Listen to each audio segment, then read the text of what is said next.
Welcome back, boys. Today we have a Surron Ultra Bee Moto brake kit, which means we have a dual caliper bracket, we have a 240mm rotor, and we have an Ultra Bee OEM rear brake assembly. And a rear brake assembly is a master cylinder, a brake line, and a rear caliper, pre-bled, ready to rip. And of course, we have my 2025 pink Surron Ultra Bee. Y'all already know that we can't not put moto brakes on a super sexy special edition bike like this. In today's video, we're gonna throw on the handbrake kit. In the next video, I'll show you boys how to install the foot brake kit. So without further ado, let's take this kit and this bike and put them together. First things first, boys, let's get this battery removed from the bike.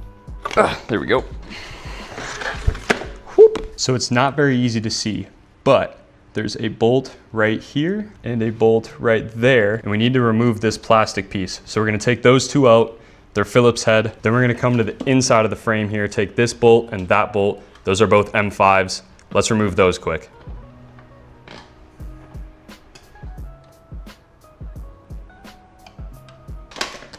Boom, got that plastic bit out. Now on both sides, we're gonna remove this bolt and that bolt.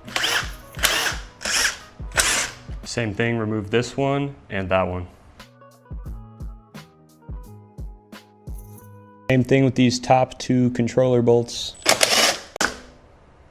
On the bottom of the controller, two more Phillips head, remove these as well.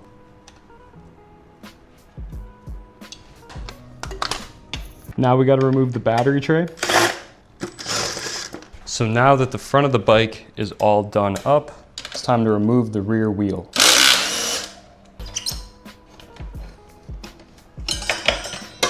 5mm Allen key. Gonna remove these stock bolts and take off the stock caliper bracket. Now we can start to feed our stock caliper back through our frame to get it off without cutting the line. Now you guys will see why we remove the bolts for the battery tray. We can slide our caliper out right there. Alrighty, we almost have the stock brakes off now. Gotta loosen up our triple clamp bolts, top and bottom, so we can slide this stanchion down a little bit. So now what we're gonna do is basically slide the stanchion down just enough that you can get the brake line for the stock brake out. There we go, sweet. And then you can kind of just leave it loose for now, and then we'll slide the Ultra Bee one in just a second. Last thing here, and then we got the stock brake off, just taking the master cylinder off the handlebars. Boom. Last little thing to get that brake off, you gotta take these two bolts, remove your ignition cover, and then make sure that you unplug your brake sensor. Boom, just like that. So in order to keep this brake assembly pre-bled, we're gonna remove the lever here. So 10mm wrench on the nut on the bottom, 5mm Allen key up top. Take the nut and the washer off, slide that bolt out of there, then your lever will slide off. Plastic piece slides off, this little guy slides off.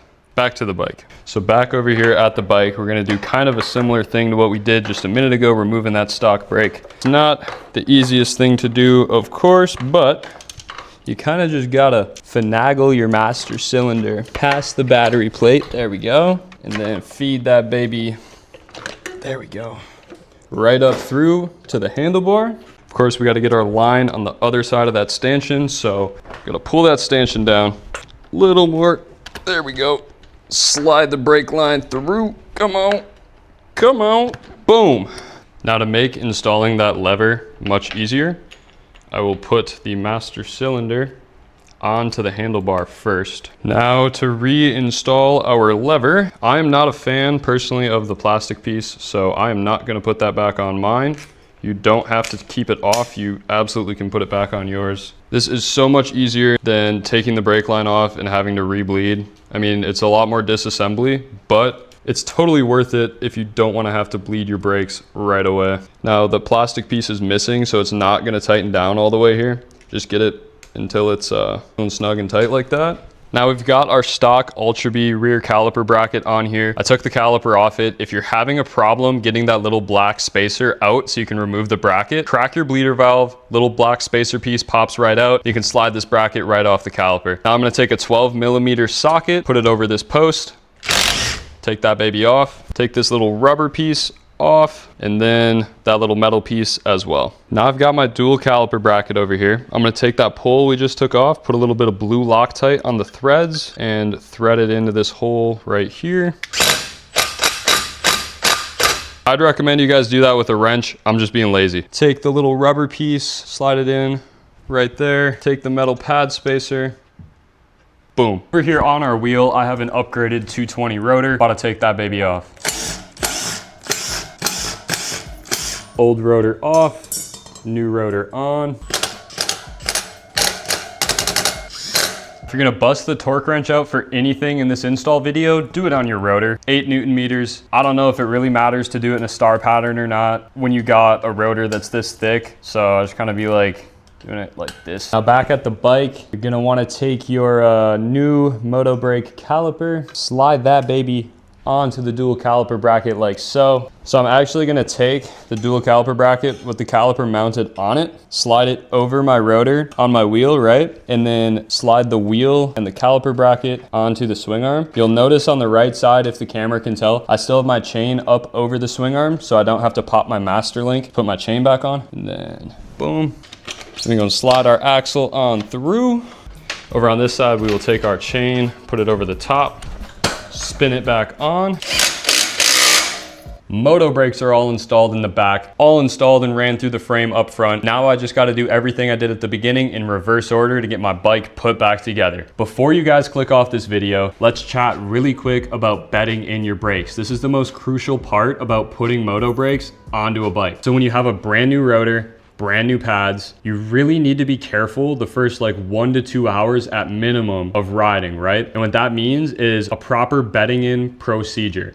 And that is going 10 miles an hour and then stopping, but not a full stop. If you make a full stop where your wheel locks up, then your pads and your rotor, they're obviously warm, right? They kind of like, think of it as like gluing together, and then a little bit of that glue residue is stuck there even when you start moving again. So 10 miles an hour, slow down to about 3 miles an hour. Just don't lock up your back brake, right? Ride around for 30 seconds, let them cool, make sure they're not hot, do it again. Do this 10, 15 times. It's very boring, right? But it's extremely important if you want your brakes to ride and feel the best that they can. After you do 10 miles an hour, up to 20. Do it again at 30. Do it again at 40. And the point of doing this is to get that bed in correctly and slowly bringing the heat up, slowly letting the pads, you know, find where they're gonna ride on your rotor. If you don't do this, you're gonna get smooth spots, they're gonna squeal, you're gonna have brake fade. It just causes a lot of issues. So take the time, spend that first hour or two riding slowly, carefully, letting it cool off between brakes, between braking, I mean. Most of all, make sure you're not getting them too hot right away, as that's what's gonna cause